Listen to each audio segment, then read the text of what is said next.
이 시간 우리에게 주신 하나님의 말씀은 신명기 12장 5절부터 8절까지의 말씀입니다. 다 같이 한 목소리로 봉독하겠습니다. 오직 너희의 하나님 여호와께서 자기의 이름을 두시려고 너희 모든 지파 중에서 택하신 곳인 그 계실 곳으로 찾아 나아가서 너희의 번제와 너희의 제물과 너희의 십일조와 너희 손의 거제와 너희의 서원제와 낙헌 예물과 너희 소와 양의 처음 난 것들을 너희는 그리로 가져다가 드리고 거기 곧 너희의 하나님 여호와 앞에서 먹고 너희의 하나님 여호와께서 너희의 손으로 수고한 일에 복 주심으로 말미암아 너희와 너희의 가족이 즐거워할지니라. 우리가 오늘 여기에서는 각기 소견대로 하였거니와 너희가 거기에서는 그렇게 하지 말지니라. 아멘. 우리 옆에 계신 분들과 인사 나누겠습니다. 하나님의 은혜와 충만하시길 바랍니다. 네. 지난주에 그리고 오늘 아침에까지 뉴스 내용 중에 하나가 제 가슴에 와닿았습니다. 미국의 핵 항공모함 루즈벨트호에 있었던 일입니다. 행사로 인해서 베트남에 갔다가 확진자가 승무원들에게 생겨서 그 승무원들을 살리려고 미국 국방부에, 해군 국방부에 요청을 합니다. 날짜가 길어지니까 부득불 함장이 자기의 재량으로 그들을 살리기 위해서 여러 가지 조치를 취합니다. 그 중에 하나가 대중매체에 편지로부터 내용들이 알려집니다. 우회 수뇌부에서는, 대통령으로 비롯한 수뇌부에서는 이것이 바람직하지 못한 것이라 생각하여, 해군의 명예를 실추한 것이라고 생각하여 그 함장을 경질했습니다. 해임을 했습니다. 그는 핵 항공모함에서 떠나면서 부하 사병들에게 박수를 받고 그의 이름이 연호되어졌지만 어쨌든 해임되는 이 모습이 지금은 이제 정치권이나 일반 국민들에게서 역풍으로 작용하고 거기에 관련됐던 사람들이 사임하는 이런 모습을 보게 됐습니다. 하나님께서 하깃교회라고 하는 구원의 방주에 오늘 저도 그런 생각을 해봤습니다. 나도 이런 상황이라고 한다면 어떻게 할까? 분명히 그 내용 중에는 전시도 아닌데, 그 전시도 아닌데 승무원들을 죽음의 사지로 몰아야 될까? 이 고민이 함장의 고민이었고, 결국은 그 생명을 살리기 위해서 한 일들이 본인은 해임 당하는 대가를 치렀습니다. 십수년 전에 저는 아내가 갑상선암을 제거하는 수술을 받고 항암 치료를 하는 가운데 집에서 자가격리를 해야 돼요. 항암이 저희의 어린 아이들에게는 치명적이 되기 때문에 집에서 멀리 친지 집에 가 있었습니다. 저하고 아내만 있는데 어느 날 제가 아내한테 가까이 가게 했더니 아내가 화를 내요. 화를 내는 이유는 단 하나, 당신도 이 항암 때문에 부정적인 영향을 받아서 건강하지 않을 수 있으니 들어오지 마라, 자기 곁에 오지 마라. 제가 어떻게 할까요? 여러분 같으면 어떻게 하시겠습니까? 저는 부부라고 하는 것은 그런 것도 함께 나누는 것이고, 설사 그 항암 때문에 내가 어떤 안정을 겪더라도 난 그 대가를 치르고 이것이 나의 표현이야. 그것 때문에 아내랑 한 며칠 투닥투닥 하면서도 가까이 가서 할 건 다 했던 것 같아요.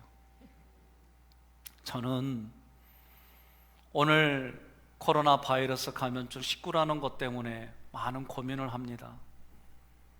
마지막 때에 우리는 이런 일들이 앞으로 더 큰 바이러스가 올 때 지금과 같은 예배 드리는 일들도 못 드릴 수도 있다라는 위기감이, 저는 많은 고민을 하게 됩니다. 생명을 살리려고 하는 일들이 단순히 육신에만 국한되어야 될까라는 생각도 해보고, 하나님의 영혼육으로 우리의 형상과 모양으로 지음받은 우리는 어떤 대비를 하고 어떻게 이 땅을 예배하며 살아가야 될까 참 많은 고민을 했습니다. 그런 가운데 지난주에는 어느 정당에 매여서 이야기하는 것이 아니라 이 세상에 흘러가는 정치, 경제, 문화의 코드를 읽어내지 않으면, 이제는 시대적인 분별을 하지 아니하면 앞으로 신앙생활하는데 우매한 일로 우리가 천국이라고 생각했던 곳이 지옥이 될 수도 있겠구나, 그런 염려와 고민을 갖게 되었습니다. 오늘 신명기 12장의 말씀을 보면 한마디로 택하신 곳에서 예배를 드리라는 거예요. 피를 먹지 말라는 거예요. 이런 말씀을 하신 성경의 그 시대에, 그리고 지금을 살아가는 우리에게는 문화적으로, 역사적으로 이 배경들이 지금 내가 살아가는 나는 어떤 결단을 내리고 살아야 될까 고민을 하며 말씀을 준비했습니다. 이스라엘 백성들이 애굽을 탈출을 하고 지금 말씀이 전해지는 이 본문의 내용까지, 그리고 그들이 가나안에 들어가는 그때까지 하나님 앞에 신앙생활을 잘했느냐? 그렇지 않습니다. 그들의 광야 생활은 한마디로 하나님 앞에 불순종했습니다. 하나님을 거역했습니다. 하나님 앞에 패역을 행했습니다. 그럼에도 불구하고 하나님께서 이스라엘 백성들을 가나안 땅에 인도하셨습니다. 가나안 땅에 들어간 이스라엘 백성들이 착각할 수 있습니다. 우리의 공로 때문에, 여기에 들어올 만한 자격이 있기 때문에, 그렇게 생각하는 사람들에게 성경은 다르게 말합니다. 너희들의 공로, 너희들의 노력으로 들어간 게 아니다. 하나님의 은혜로 들어갔다. 하나님의 사랑으로 들어갔다. 오늘 저는 처음부터 이런 일들을 겪을 때에 개인적으로, 교회적으로 대처할 수 있는 게 없기 때문에 예배를, 전부가 드리는 예배를 잠시 중단합니다. 그러나 그 자리는 누군가는 지켜야 되기 때문에 제가, 저희 부부가, 목회자들이 함께 예배를 준비하는 가운데 평신도의 지도자인 장로님들한테도 자원하는 마음으로 말씀을 드렸을 때에 자원해서 부부가 오셔서 함께 이 자리를 지켰습니다. 이런 모습이 어떤 사람들에게는 불편할 수 있고, 어떤 사람들에게는 지지와 격려가 될 수 있고, 살아가는 삶의 자리에 내 경험에 따라 반응은 제각기 모습입니다. 하나님은 하나님의 백성들에게 말씀하셨습니다. 가나안 땅에 들어가거든 가나안 족속이 살아왔던 방식으로 절대로 그들을 답습하며 살아가지 말라. 왜냐하면 너희는 하나님의 백성이다. 하나님의 백성은 하나님을 온전히 닮아가야 한다. 이것이 성경의 골자입니다. 하나님은 자신의 백성과 가나안 족속을 구별하셨습니다. 하나님을 닮은 자들로 만드시기 위하여 오늘 신명기 12장에서는 세 가지 규례와 법도를 주셨습니다. 첫 번째, 하나님은 자기 백성에게 규례와 법도를 주신 이유가 무엇일까? 오늘 말씀을 문자적으로 읽으면 기독교 신앙을 오해할 수 있습니다. 오해하는 내용은 내가 규례와 법도를 잘 지키면 하나님께 복을 받고 하나님께 구원을 받을 것으로 생각하는 오해가 생길 수 있습니다. 이런 태도가 하나님의 말씀을 법과 의무로 받아들이는 거예요. 하나님의 말씀을 은혜로 받아들여야 되는데, 내가 하나님의 말씀을 잘 지키면, 법과 규례를 잘 지키면 복을 받고 구원을 받는다, 이런 사고 자체가 위험합니다. 하나님의 말씀을 법과 의무사항으로 받아들이면 신앙생활이 무겁고 괴롭습니다. 오늘 이 예배 자리에 현장에 나올 때 여러분들은 어떤 생각을 가지셨습니까? 저도 나름대로 고민스러웠어요. 미추홀구에 확진자가 생길 때 이건 전염성인데 어떻게 해야 되나? 어떻게 이걸 대책을 마련해야 되나? 지금까지 경험, 나라에서 요구하는 그 일들을 충족시키며 여기까지 나왔습니다. 이제는 이 일들이, 오늘 저는 여러분들에게 질문이 내면에 오히려 더 무거운 짐이 될 수 있습니다. 오히려 어려운 결단을 해야 되는 상황에 여러분들이 힘들어할 수 있습니다. 하나님의 말씀을 규례와 법도로만 가져가면 신앙생활이 무겁고 괴롭습니다. 그러나 하나님의 말씀을 은혜로, 하나님의 사랑과 하나님의 은혜를 경험하면 내가 자원하는 그 자리가 천국의 자리가 되고 신앙이 기쁨이 되고 즐거움이 되는 줄 믿으시기를 바랍니다. 규례와 법도를 주신 하나님의 의도가 무엇일까? 창세기 1장 26절에 하나님이 이르시되 우리의 형상을 따라 우리의 모양대로 우리가 사람을 만들고 그들로 모든 것을 다스리게 하신다고 그랬어요. 형상은 하나님을 닮은 모습입니다. 모양은 하나님과 같다라는 뜻이에요. 하나님의 형상과 모양으로 창조하신 목적은 하나님처럼 온전케 되는 사람으로 만들어 가신다, 그런 뜻입니다. 하나님은 우리를 하나님의 형상과 모양으로 만들어줘서 언젠가는 하나님이 통치하는 그 나라에서 우리가 다 하나님을 믿는 믿음 안에 만나게 되는 기대감 속에 살아가시기를 바랍니다. 어떻게 죄를 짓고 타락한 인간을 하나님의 모양으로 완성되어 갈 수 있을까? 불교를 비롯한 많은 종교들에서는 각 사람이 수도하고 정진하면 할수록 신이 된다라고 말하지만 실제 우리의 삶은 그렇지 못합니다. 사람이 노력하고 힘쓰고 돌을 닦아도 신이 되지 않습니다. 인간은 오직 하나님의 말씀으로 점진적으로 하나님의 형상으로 완성되어 간다라고 성경은 말하고 있어요. 요한복음 10장 34절로 35절 함께 봉독합니다. 예수께서 이르시되 너희 율법에 기록된 바 내가 너희를 신이라 하였노라 하지 아니하였느냐. 성경은 패하지 못하나니 하나님의 말씀을 받은 사람들을 신이라 하셨거든. 아멘. 디모데후서 3장 16절로 17절 말씀에도 성경은 하나님의 감동으로 우리에게 교훈과 책망과 바르게 함과 의롭고 유익하게 유익하고 하나님의 사람으로 온전하게 만들어가며 그 사람이 모든 하나님의 선한 일을 행할 능력을 갖추게 하려 함이라 말씀하셨어요. 여기서 온전이라고 함은 하나님께만 해당되는 단어입니다. 즉 사람은 하나님의 말씀을 통해서만 하나님을 닮아갈 수 있고 하나님처럼 될 수 있다는 거예요. 사람이 하나님의 말씀을 내 안에 두었느냐 안 두었느냐에 따라 하나님을 닮아갈 수도 있고 닮아가지 못할 수도 있습니다. 쌍둥이라 할지라도 그들을 키운 자리가 어디냐, 양육한 자리가 어디냐에 따라 이 두 사람은 전혀 다른 인생을 살아가는 것을 보게 됩니다. 서로가 보고 듣고 경험했던 삶의 과정이 다 다르기 때문에 여러분들도 마찬가지입니다. 수십 년 동안 내가 살아온 삶의 경험이 다르기 때문에 같은 사실을 가지고도 보는 관점이 다르고 해석하는 해석도 다르고 해석이 다르기 때문에 그 결과도 다른 것을 보게 됩니다.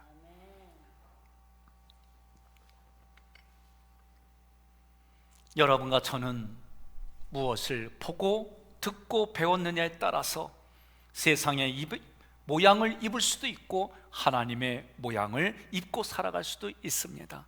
오늘 여러분과 저는 말씀을 통해서 하나님의 형상과 모양으로 지음받는 존재가 내 믿음의 고백이 다른 사람과의 관계, 하나님과의 관계 앞에 덕스러운 모습은 어떻게 해야 될까는 전혀 다 다른 모습입니다. 이것을 가지고 옳고 그름으로 접근하지 마십시오. 내가 아내를 사랑하고 내가 자식을 사랑하면 그 사랑하는 표현들은 수백 가지, 수천 가지가 될 수 있는 거예요. 그런데 그 표현의 형식에 따라 깊이 성숙하게 내려주느냐 아니면 성숙하지 못한 습으로 하느냐, 내면에는 그 흘러가는 내면에는 사랑이어야 되고 그 사랑은 하나님이 주시는 아가페가 될 때에 가능한 거예요. 하나님의 그 사랑이 넘치면 죽는 그 자리에도 스데반처럼 웃어가며 죽을 수 있어요. 저도 내가 얻어맞으면서 웃으면서 얻어맞을 수 있을까? 나 이거 쉽지 않아요. 아내와 관계 속에서도 아내가 마음 상하는 얘기를 하게 되면 온몸이 긴장이 되어지고 나를 방어하는 내 자신을 보는데, 자녀들과의 관계 속에서도 내가 아버지임에도 불구하고 아버지와 아들인데 관계 속에서 저희의 시골에 계신 아버지의 관계 속에서도 때로는 긴장되는 얘기가 되면 내가 자동적으로 나를 방어하는 그런 모습으로 바뀌는 나를 보는데, 하나님의 은혜가 아니면, 하나님이 부어주시는 사랑이 아니면 내가 타인에게, 내가 아닌 다른 사람에게 그렇게 하는 일은 말처럼 쉽지가 않습니다. 하나님의 형상과 하나님의 모양으로 점점 나를 만들어 가주시기 위해서 법도와 규례를 주셨다라는 것이 성경이 말하는 거예요. 두 번째로, 그 백성, 하나님이 자기 백성을 온전하게 주신 세 가지 규례와 법도의 내용은 어떤 것이냐라고 할 때, 오늘 1절부터 4절까지는 가나안의 우상들을 해파하고 섬기지 말라고 하셨습니다. 신명기 12장 4절을 표준 세번역으로 함께 봉독합니다. 그러나 당신들은 주 당신들의 하나님을 섬길 때에 이방 민족들이 그들의 신들을 섬기는 방식으로 섬겨서는 안 됩니다. 아멘. 여러분, 저도 무엇을 배우고 왔다고 해서 그대로 우리 교회 되느냐, 그건 저도 예측할 수가 없어요. 확신할 수 없습니다. 많은 어머니들이 첫 아이를 낳기 전에 이렇게 저렇게 준비하는데, 아이를 키우다 보면 하시는 말씀이 이 글대로 되는 게 하나도 없어요. 왜 하나도 없겠어요? 어느 정도는 내 상황에서 맞는 것도 있고 그렇지 않은 것도 있을 수 있지요. 이것이 우리 육체를 입고 삶의 경험으로 살아가는 사람들이 느끼는 정서입니다. 오늘 하나님께서는 이스라엘 백성들이 가나안 땅에 들어가거든 그들이 섬기는 신 앞에 그들이 섬기는 방식으로 나를 만나지 말라, 그렇게 얘기한 거예요. 그들이 어떤 방식으로 우상을 섬겼습니까? 가나안 백성들은 풍요와 번영을 주는 신이 바알 신이에요. 그들에게 쾌락과 타산을 주는 신이 아세라 신이에요. 이와 같이 가나안의 우상들은 가나안 백성들의 필요를 위해서 그들이 만든 우상이다라고 말하는 거예요. 우리들은 기억해야 됩니다. 그들은 어떻게 제사를 드렸느냐? 자신들의 번영, 자신들의 성공, 자신들의 쾌락을 위해서라면 사람을 제물로 드리는 인신 제사까지 드렸어요. 성경에도 우리가 구절을 찾아보면 열왕기하 23장 10절이나 역대하 28장 3절에 보면 자기의 자녀를 불에다 던졌다는 거예요. 그 던진 이유가 뭐냐? 자기의 성공과 번영을 위해서라면, 자기의 쾌락을 위해서라면 자기의 자녀들까지 제물로 드렸다는 거예요. 그리고 자기의 성공과 번영을 위해서 아세라 신에서는 자기의 눈에 보이는 대로 이성과 쾌락을 탐닉했다라는 거예요. 여러분, 이런 모습들이 잘 먹고 잘 살기 위한 것은 한 결과인데 내면의 인간성을 다 파괴하고 내면의 거룩성을 다 파괴한다는 걸 생각하지 못합니다. 코로나 바이러스 감염증 19로 인해서 육체의 질병을 건다는 것이 지금 전 세계의 모든 뉴스예요. 종종 내면의 이야기를 다루는 정신과 의사들이 나와서 이걸로 인해서 우리 내면에 일어나는 일들을 종종 뉴스를 통해 얘기하는 걸 듣습니다. 이런 것들을 해결하려면 사람도 태양을 맞아야 돼요. 태양을 내가 마음껏 보고 듣고 피부로 느껴야만 그런 내면의 우울증들이 다 사라지게 돼 있어요. 하나님이 만드신 환경, 오히려 사람들은 잘 먹고 잘 살려고 만들었던 것이 오히려 우리들에게는 자연의 역습으로 병들고 우리의 생명이 위협받는 상황이 되었습니다. 여러분, 오늘날도 자신의 풍요와 자신의 번영과 자신의 쾌락을 위해서 내면의 거룩함을 파괴하는 일들이 얼마나 많은지 모릅니다. 그것을 위해서 청부살인이 일어나고 강도가 일어나고 강간이 일어나고 사기가 일어나서 돈과 쾌락 때문에 이루어진 일들이 과거에만 있었던 게 아니라 지금도 일어나고 있습니다. 신약에서 지옥이라고 하는 단어는 구약의 흰놈의 골짜기를 번역한 단어예요. 흰놈의 골짜기는 어떤 곳이냐? 그곳에서는 바알과 몰렉 신에게 드렸던 인신 제사를 지내던 곳이에요. 그래서 그곳은 한마디로 사륙의 골짜기입니다. 나의 유익, 나의 행복을 위해서라면 내 자녀까지 채물로 잡아 죽이는 곳이 지옥이다 라고 말하는 거예요. 오늘날 하나님이 아니라 이 세상을 살아가기 위해서 돈과 쾌락 때문에 사람을 상하게 하고 가정을 파괴하고 사회 질서를 파괴하는 곳이 지옥이다, 그거예요. 이것을 이해하려면 사기를 쳐도 괜찮다라고 말하는 것이 오늘 사이비요 이단의 종교들이 그런 모습입니다. 나의 행복과 나의 유익과 나의 쾌락을 위해서라면 이웃을 이용하고 하나님을 이용하겠다는 거요. 그런 모습으로 가나안 족속들이 살아가는 방식으로 하나님 나에게 오지 말라라고 성경이 말하는 거예요. 가나안의 종교는 내가 원하는 것을 얻어내기 위해서 타인의 목숨까지도 희생시키겠다는 거예요. 이런 방식으로 하나님을 섬기지 말라는 거예요. 오늘 여러분과 저는 예배와 성경의 본질을 이야기하면 내변에서 부딪히는 일들이 너무나도 많습니다. 오늘 이 현장의 예배의 자리에 나오려고 여러분들은 어떤 대가를 치렀습니까? 여러분의 영상 앞에 경건한 모습을 드리기 위해서 여러분들은 얼마만한 대가를 치르셨습니까? 가나안의 방식으로 하나님을 섬기는 것은 오직 나의 유익만을 위해서 행하는 거예요. 여러분, 이 자리에 나왔다고 나오지 않은 분들을 청지하지 마십시오. 영상 앞에 있지 않고 이 자리에 나왔다고 청지하지 마십시오. 차원에서 하나님 앞에 성경은 말하는 거예요. 모세도 가나안도 예수님도 모두가 자원하는 마음으로 너희는 하나님 앞에 진실되게 서라는 거예요. 여호수아도 나와 내 집은 살아계신 하나님을 섬기겠거니와 너희들도 결단하라고 이야기하는 것은 수천 년 전에 성경의 이야기만 아니라 지금을 살아가는 우리에게도 마찬가지입니다. 내가 하나님께 지극정성을 다할 테니까 내게 원하는 것을 주십시오 라고 말한다면 하나님과 거래하는 거요. 내가 하나님께 빌을 테니까 빈 만큼 나에게 성공을 주시고 나에게 번영을 주세요 라고 말한다면 오늘 깊이 생각해 봐야 합니다. 기독교는 하나님께 때를 써서 내가 원하는 것을 얻어내는 삶이 아닙니다. 이것은 가나안 방식입니다. 하나님을 섬기는 경우가 아닙니다. 하나님을 섬기면 섬길수록 우리 안에 거룩함이 일어나야 되고 나를 통해 다른 사람들의 생명까지도 살리는 일들이 어떤 것인지 그것은 성경이 덕이라는 이름으로 말하고 있어요.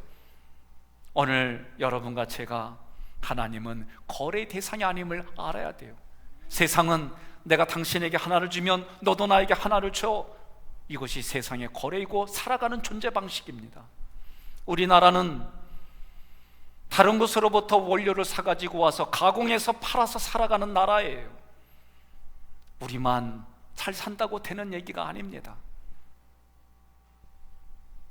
우리는 개인의 위생도 잘해야 되지만 타인의 위생까지 나아가는 것이 서로가 함께 사는 방법이에요. 하나님은 거래의 대상이 아니라 하나님은 믿음의 대상입니다.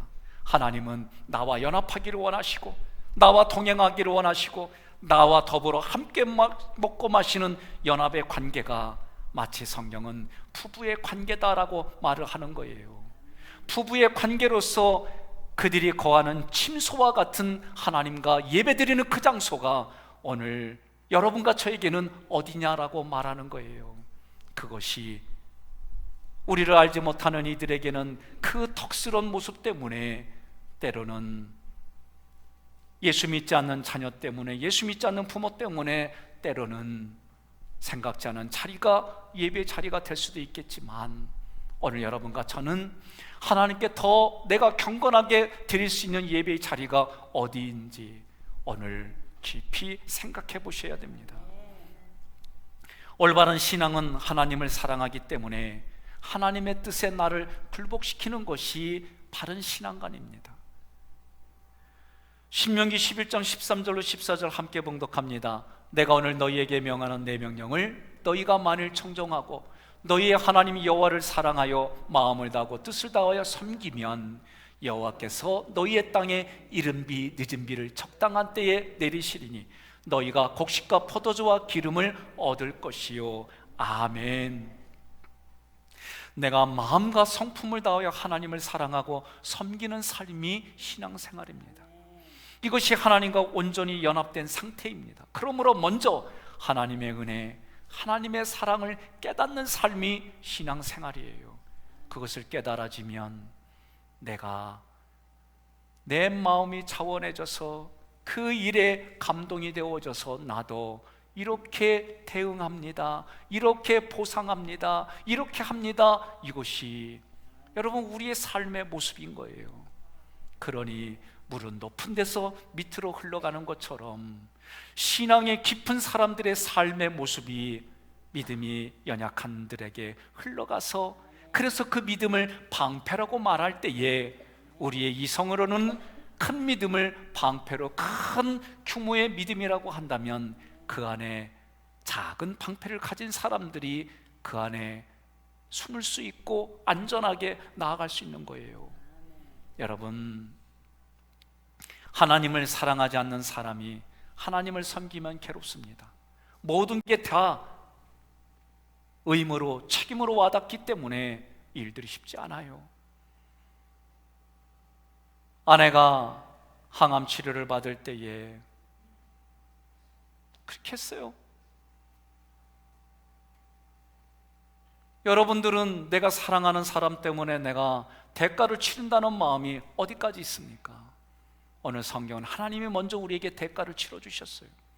죽을 수밖에 없는 우리에게 하나밖에 없는 예수 그리스도를 우리에게 그 제물로 주셔서 이것을 믿는 모든 백성들마다 하나님의 자녀로 삼아주시고 우리에게 먼저 구원을 베풀어 주셔서 이 일들을 감당할 수 있도록 사명을 주셨습니다. 사랑하는 이들에게는 어떤 것도 아깝지가 않지 않습니까? 그래서 물질이 있는 곳에 마음이 있다라고 얘기를 하는 거예요. 여러분, 사랑하는 사람을 위해서 내가 베풀고 행한 일들이 어떤 것입니까? 사랑하지도 않는 대상을 위해 시간을 내고 물질을 내놓고 몸이 가는 것은 곤욕입니다. 하나님을 사랑하는 마음이 있어야만 그 시간이, 물질이 아깝게 여기지 않습니다. 내가 하나님을 사랑하게 되면 기쁨으로 하나님을 섬기는 거요. 사랑하게 되면 그 사랑의 표현들은 너무나도 다양하게 많아지는 걸 보게 됩니다. 두 번째로 신명기 12장의 5절로 14절에 택하신 곳에서 예배를 드리는 후에 먹고 즐거워하라는 거예요. 이거를 문자적으로만 가져가면 오늘 지금을 살아가는 우리나 그 당시의 사람들에게는 전혀 상황에 맞지 않는 환경들 때문에 아파하고 힘들어할 일들이 생길 수 있습니다. 택하신 곳, 택하신 곳, 택하신 곳, 무려 6번이나 재차 반복하여 강조하셨습니다. 하나님이 택하신 곳을 왜 이렇게 강조하셨을까? 하나님의 이름을 두려고 택하신 장소를 왜 강조하셨을까? 그것은 거룩한 장소라는 거예요. 거룩한 장소가 성경의 역사를 읽어가면 지금은 성령이 거하는 우리의 마음을 말하는 거예요. 내 마음의 성전이 하나님의 거룩한 이름이 있을 장소라고 말씀하는 거예요. 여러분, 지나가다가 공중에 새가 응가를 해서 내 머리에 떨어질 수 있어요. 희박하지만 그럴 수 있어요. 때로는 나무 밑에다 차를 파킹해 놓으면 밤사이에 새똥으로 가득 찰 때가 있습니다. 새똥 떨어질 줄 알고 거기다 놓나요? 아니지요. 나도 내 힘에 불가항력적으로 지나가는, 날아가는 새똥이 제 머리에 떨어질 수 있어요. 그러나 그 새가 내 머리에 집을 짓는 것은 내가 허락할 수가 없어요. 우리 마음도 마찬가지입니다. 사단이 하나님을 거역하고 하나님을 방해할 수 있는 그런 생각들을 줄 수 있어요. 영적으로, 생각으로 내 마음의 감정을 통해 줄 수 있습니다. 그러나 그곳에 사단이 집을 짓지 않도록 하는 것은 여러분과 저의 의지요 결단입니다. 하나님께서 이름을 두시려고 택한 곳은 거룩한 곳이라는 거예요. 하나님이 이름을 두시려고 택한 곳이 성경에 아브라함이 이삭을 하나님께 드린 모리아 산이다. 아브라함은 그곳에서 가장 사랑하는 독자 이삭을 하나님께 드렸습니다. 이삭은 자신의 미래도 모른 채 자기를 불태워 죽일 나무를 짊어지고 모리아 산으로 올라갑니다. 이 모습은 신약의 예수님께서 자신의 죄가 없음에도 불구하고 우리의 죄를 용서해 주시려고 십자가를 지고 골고다를 오르신 예수님을 표현하는 거예요. 하나님께서 자신의 이름을 두시려고 택하신 곳은 죄인들을 대신해서 예수님이 죽으실 장소였고, 실제로 주님은 이삭이 올라갔던 그 모리아산 예루살렘에서 어린 양이 되어 우리들의 죄를 대신 짊어지시고 죽임을 당하셨습니다. 그러므로 여러분과 저의 마음의 성전은 나를 위해 아들을 내어주신 하나님의 사랑, 그 사랑이 실제가 되어진 내 마음에, 모리아산과 같은 내 마음에 감사가 나오는 거예요. 이곳이 여러분 은혜가 백골난망입니다 할 때 뭐예요? 내가 갚을 수 없는 그런 감동을 마음으로, 생각으로, 뜻으로, 감정으로, 물질로, 육체적으로 도움받을 때에 평생을 잊지 못하는 것처럼 그런 모습이 하나님에게서부터 깨달아져야 여러분과 저는 어떤 자리일지라도 하나님의 영광을 위하여 믿음으로 나아가는 자리가 되는 겁니다. 우리 마음의 성전은 그런 하나님의 사랑에 감사하는 것. 그래서 항상 기뻐하라, 쉬지 말고 기도하라, 범사에 감사하라, 이는 그리스도 안에서 너희를 향한 하나님의 뜻이니라. 이 말씀이 내 안에 하나님의 사랑과 은혜가 느껴지고 경험되어지고 깨달아질 때 고백할 수 있는 거예요. 하나님께서는 자기 이름을 두시려고 택하신 곳이 오르난의 타작마당이다 라고 구약에 기록되어져 있어요. 역대상 21장의 그 내용을 보게 되면 다윗은 하나님의 은혜를 망각했어요. 교만해졌어요. 자기의 군대를 보니까 수십만 수백만 명이요, 칼을 빼서 휘두를 수 있고 전쟁을 할 수 있는 용사가 130만 명이나 됐어요. 무얼 한들 아쉬운 소리 할 필요가 있겠어요? 이 정도의 군대라고 하면 못할 게 없겠다 말이요. 자기 것으로 가져갔어요. 하나님은 그 모습을 교만한 것이다 하여 하나님이 심판하시겠다, 세 가지 중에 하나를 택하라. 그래서 다윗은 가장 짧은 3일간의 전염병을 택했어요. 단 하루 만에 이스라엘 전역에 전염병이 퍼져 용사 7만 명이 죽었습니다. 지금 가장 강대국이라고 하는 나라 미국도 의료체계나 여러 가지 시스템에 의해서 수십만 명이 죽을 거라고 예상하고 있어요. 다윗은 자신 때문에 교만함 때문에 벌어진 일들을 하나님 앞에 회개하기 시작했습니다. 하나님의 진노와 심판이 멈춰진 곳이 오르난의 타작마당입니다. 선지자 갓을 통해 다윗은 말씀을 듣고 그 자리에 하나님께 제단을 쌓습니다. 천사가 섰던 그 자리가 바로 오르난의 타작마당이었어요. 그곳에서 하나님께 번제를 드립니다. 화목제를 드립니다. 번제라는 뜻은 나의 모든 것을 드립니다. 화목제라고 하는 것은 하나님과의 평강을 위해 드리는 예배를 드린 거예요. 그때 전염병이 그쳤습니다. 오늘 지금을 살아가는 여러분과 저에게 있어서 오르난의 타작마당은 어디입니까? 그것이 내 마음의 성전이 하나님께 드려지는 이 예배가 오늘 내 개인은 부족하기 때문에 오늘 이 현장에서 드리는 예배의 자리가, 영상 앞에서 드리는 예배의 자리가 오르난의 타작마당이라고 고백이 되어지거든 그 자리를 경건하게 세워가십시오. 그러나 내가 경건하게 세워가기가 어렵거든 용기를 내서 이 자리로 나오십시오. 오늘 우리는 전염병이기 때문에 위생적으로 철저하게 준비해서 예배를 준비했습니다. 또한 예배를 드리고 나아가는 것도 그렇게 할 겁니다. 여러분의 신앙이 내가 삶에 쫓기듯이 전염성과 죽음에 쫓기듯이 살아가지 마십시오. 하나님이 함께하는 믿음이 오늘 우리에게 주신 이성과 위생적인 그런 여러 가지들을 잘 구별하여 오늘 여러분의 삶의 자리가 하나님이 말씀하는 자리가 되어주시고 여러분이 살아가는 삶의 자리가 천국이 되기를 주님의 이름으로 권면합니다. 하나님의 용서, 하나님의 사랑을 깨닫고 하나님과 화목 위에 세워져 있는 자리가 바로 오르난의 타작마당이요 여러분과 제가 드려지는 예배의 자리임을 기억하시기를 바랍니다. 내가 하나님의 성전이 되어야 하나님과 온전한 연합을 이룰 수 있습니다. 마음 안에서 타인에 대한 용서, 하나님과의 화목이 이루어져야만 하나님과 연합할 수 있고 하나님과 교통할 수 있습니다. 역대하 3장 1절 함께 봉독합니다.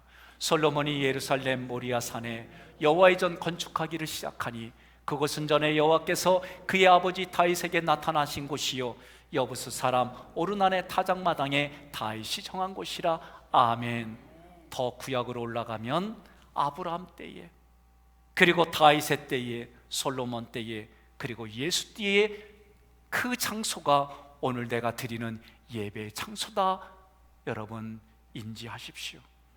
기억하십시오. 그리고 그 자리를 소중히 여기시고 그 자리를 경건하게 지켜가시기를 바랍니다.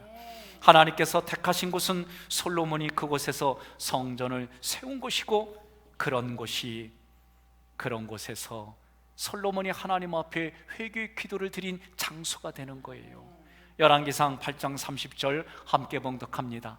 주의 종과 주의 백성 이스라엘이 이곳을 향하여 기도할 때에 주는 그 간구함을 들으시되 주께서 계신 곳 하늘에서 들으시고 들으시사 사하여 주옵소서. 아멘. 오늘 우리 김장로님이 하나님 이제 이 질병을 용서하여 주시고 치료해 달라고 기도했던 것처럼 솔로몬도 하나님이 약속한 그 예배의 자리에서 그렇게 하나님께 간절히 구했습니다. 오늘 우리 기독교인들이 단순히 나만 잘 먹고 잘 살기 위해서 기도하는 것이 아니라 하나님의 백성들, 나는 하나님의 자녀입니다라고 고백하지 않는 그 성도들까지 함께 기도하는 자리가, 그들을 고쳐달라고 그들을 살려달라고 기도하는 자리가 예배의 자리임을 그들이 깨달아지기를 간절히 바랍니다. 이런 마음의 상태가 된 사람이 하나님과 연합하여 천국을 누린다라고 성경은 말하는 거예요. 오늘 신명기 12장 7절에 거기서 손으로 수고한 일에 복주심을 인하여 온 가족이 즐거워할지니라. 사람의 마음 상태에 관한 말씀입니다. 마음의 성전에 하나님의 은혜와 사랑을 깨닫고 감사하고 찬양하는 것을 누리는 그 자리가 여러분 천국의 자리요, 기쁨의 자리요, 즐거움의 자리요, 놀라움의 자리다 라고 말하는 거예요. 어제 어느 집사님이 이사분기 속회 공가책을 가지러 교회에 오셨어요. 어린 아들을 데리고 왔어요. 눈에는 눈물을 글썽이며 저에게 하는 얘기예요. 목사님, 예배 자리에 오고 싶어요. 집에서도 가정 예배 드리지만 이 자리가 더 사모하는 마음이 있어서 그래도 조금만 기다리세요. 조금만 더 기다리셔서 우리가 마음껏 하나님을 찬양하고 예배하는 자리, 마스크를 하나도 마음껏 하나님을 찬양하며 눈물을 흘리는 그 자리를 꿈꾸며 같이 기도하십시다. 어린아이가 저한테 목사님 빠이빠이 하는데 그 어린 생명에게 살아계신 하나님이 어떻게 흘려보내야 되는지 오늘 우리 각자의 몫입니다. 로마서 5장 11절에도 화목하게 하신 예수 그리스도 안에서 즐거워하라 그랬어요. 신명기 12장 12절에서도 자녀와 노비와 함께 즐거워하라고 그랬어요. 여러분, 바울은 노비였던 오네시모와 함께 감옥에서 예수님을 나누었어요. 그때 오네시모를 향해서 뭐라고 하느냐? 킹 제임스 버전에서는 My own heart라고 해서 그 신복을 heart라는 단어를 썼어요. 결국 내 마음 안에 그리스도가 말씀으로 머무르는 사람들의 삶의 모습이 어떤 상황, 어떤 자리에 있던 예수로 인해 기뻐하고 즐거워하는 자리라는 거예요. 저도 이것이 부족하기 때문에 하나님 앞에 기도하는 거예요. 아내의 관계 속에서, 자녀의 관계 속에서, 시골에 계신 부모님과의 관계 속에서, 또 전혀 모르는 사람들과 운전하는 도로상에서 여러 가지 속에서 연약하고 부족하고 내가 한계를 경험하며 그것을 보는 내 자신을 보면 실망하고 실망할 수밖에 없지만, 그럼에도 불구하고 나를 자녀라고 삼아주시고 아들이라고 불러주시는 하나님 앞에 여러분과 저도 함께 나아가야 될 줄로 믿습니다. 한국에서 아름다운 이야기가 있는데, 그 아름다운 이야기는 충남 금산에 있는 금산교회의 이야기입니다. 1908년 조덕삼 장로에 의해서 이 교회가 세워졌습니다. 이 교회는 섬김이 무엇인지, 겸손이 무엇인지 알려주는 아름다운 일화가 있습니다. 그 내용은 주인인 조덕삼 장로하고 그 집안의 마부였던 이자임 목사의 아름다운 이야기입니다. 어느 날 주인 조덕삼과 머슴 이자익은 함께 예수를 믿게 되었습니다. 그리고 금산교회를 설립했습니다. 그 당시 주인이 종하고 함께 교회를 다니는 것은 시대적으로 볼 때 파격적인 거예요. 금산교회에서 장로를 뽑는 투표가 있었습니다. 대상은 주인인 조덕삼이고 머슴인 이자익이었습니다. 놀랍게도 투표 결과는 주인은 떨어지고 머슴이 장로가 되었습니다. 예배당에서는 한동안 침묵이 흘렀습니다. 이때 조덕삼 주인이 입을 열어 말합니다. 이것은 잘된 일입니다. 나는 이자익 장로님을 진심으로 섬기겠습니다. 그러니 여러분들도 잘 순종해 주시길 바랍니다. 주인보다 먼저 장로가 되었습니다. 종이 먼저 장로가 된 이 모습을 받아들이고 그렇게 질서를 세워가는 것도 대단한 일입니다. 구의 주인인 조덕삼은 머슴인 이자익을 평양신학교에 보내 공부를 시켰습니다. 신학교를 졸업한 후에 자기 교회 담임 목회자로 청빙하여 그를 극진히 모셨습니다. 그 당시에 이자익은 경상도에서 온 청년입니다. 그리고 종의 신분이었습니다. 신분차별, 지방색이 심했던 시대에 함께 예수 그리스도를 섬겼던 곳이 금산교회입니다.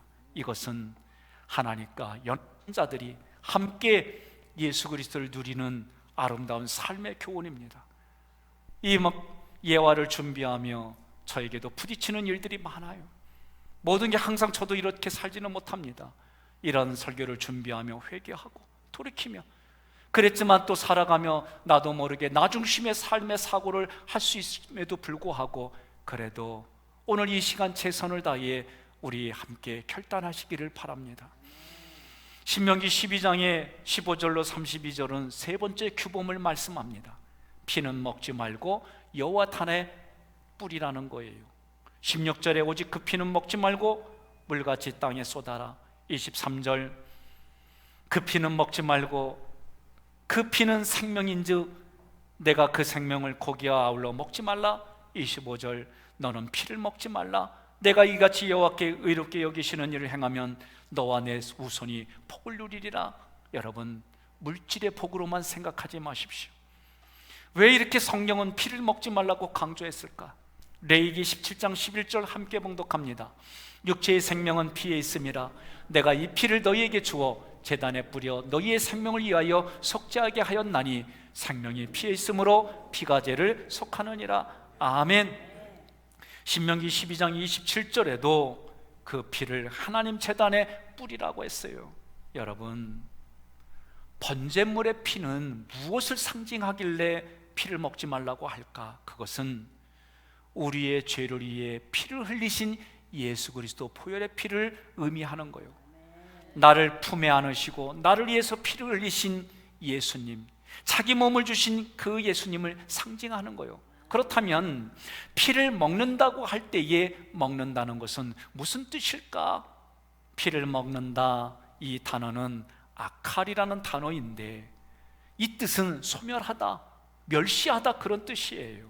그래서 아담과 하와가 선악과를 따먹었다, 이때 이 먹었다 단어가 똑같은 단어예요. 즉 피를 먹는다는 것은 예수 그리스도 보혈의 피를 망각하는 거다, 예수 그리스도 보혈의 은혜를 능멸하는 거다, 그런 뜻입니다. 결국 예수 그리스도의 은혜를 무시하고 그 은혜를 소멸시키는 행위가 피를 먹는 것이다 라고 말하는 거예요. 예수님이 성만찬을 통해 내가 주는 나의 몸이다, 내가 주는 나의 피다라고 빵과 포도주를 상징해서 우리에게 해주셨던 의미를 다시 한번 생각해 봐야 됩니다. 반대로 이 말씀에 순종하는 자들에게는 신명기 12장 28절에 영원히 복이 있다라고 얘기했어요. 결국 예수를 믿는 자에게는 영원한 생명을 우리에게 주신다는 말씀입니다. 사랑하는 성도 여러분, 28절에서 하시는 말씀을 깊이 생각해서 우리가 다시 한번 함께 봉독하겠습니다. 12장 28절, 내가 내게 명령하는 이 모든 말을 너는 듣고 지키라. 내 하나님 여호와의 목전에 선과 의를 행하면 너와 내 후손에게 영구히 복이 있으리라. 아멘. 여기서 후손이라고 하는 말은 나를 통해서 하나님께로 돌아온 자, 나를 통해서 예수를 믿은 자, 그들과 함께 하나님의 모든 것을 누리게 해주시겠다라는 거예요. 오늘 바이러스로 인해서, 전염병으로 인해서 우리가 푸득불 이렇게 예배드리는 이 현장의 자리에 정말 내 마음 깊은 곳은 하나님을 사랑하는지, 아니면 전염병으로 인해 내 모든 삶이 유축이 되었는지 자기 자신을 성찰하고 오늘 우리가 드리는 예배의 자리가 어디여야 하며 그 예배 자리가 어떻게 경건하게 세워가야 하며 나를 통해 다른 이들에게 덕을 베푸는 그 모습이 어떻게 내가 결단하고 살아야 될지 오늘 다 같이 영상을 보며 결단하는 시간을 갖겠습니다. 감상하겠습니다. 당신은 기독교인이 아닐 수도 있다. 예배에 전부 참석한다고, 성경을 읽는다고, 기도한다고, 봉사를 많이 한다고 기독교인인 것은 아니다.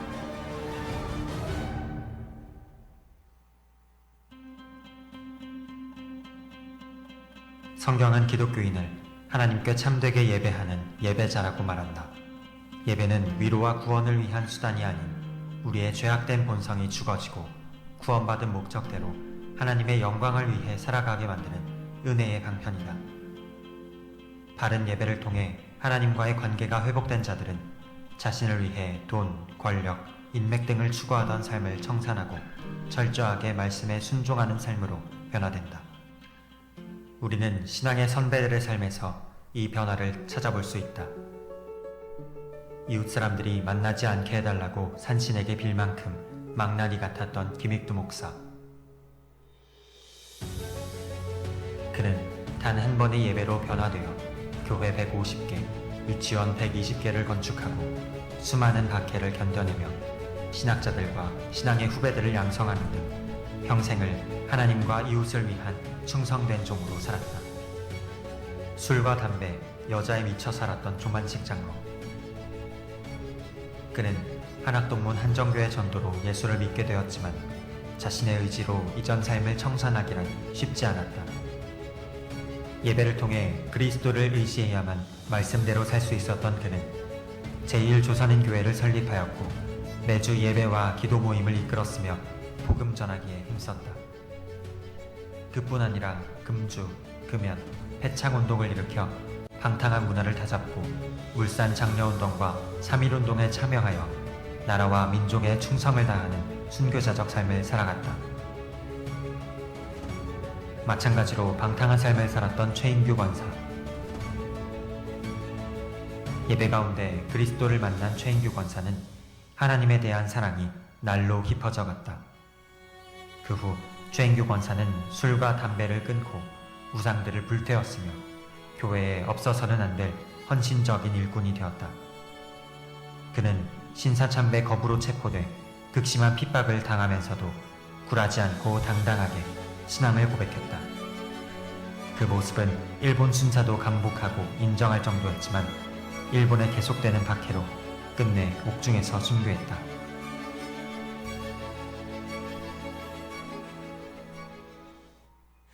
(1907년) 평양 대부흥 당시엔 기독교인이 인구의 5%가 채 되지 않음에도 불구하고 대한민국에 놀라운 영향을 끼쳤다. 오늘날엔 기독교인이 4배 가까이 증가해 19.7%라고 하는데 영향력은커녕 사회 곳곳에서 문제의 중심으로 치부되고 있다. 무엇이 문제인가?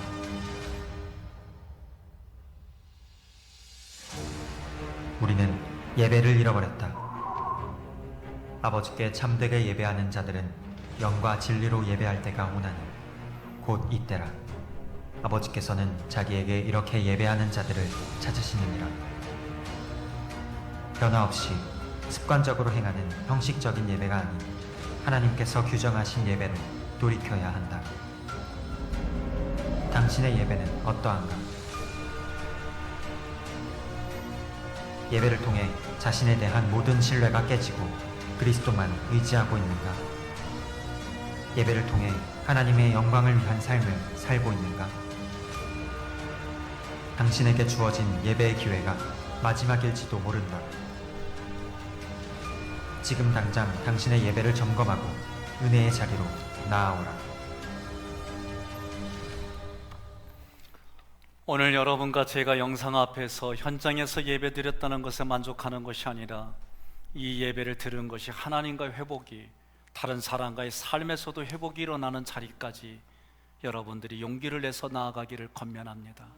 내가 예배 드린 것이 다른 이들에게 선한 영향력이 흘러가고 그것이 아름다운 덕으로 회자되며 그 일들이 하나님 앞에 삶의 열매가 일어나기를 주님의 이름으로 축원합니다.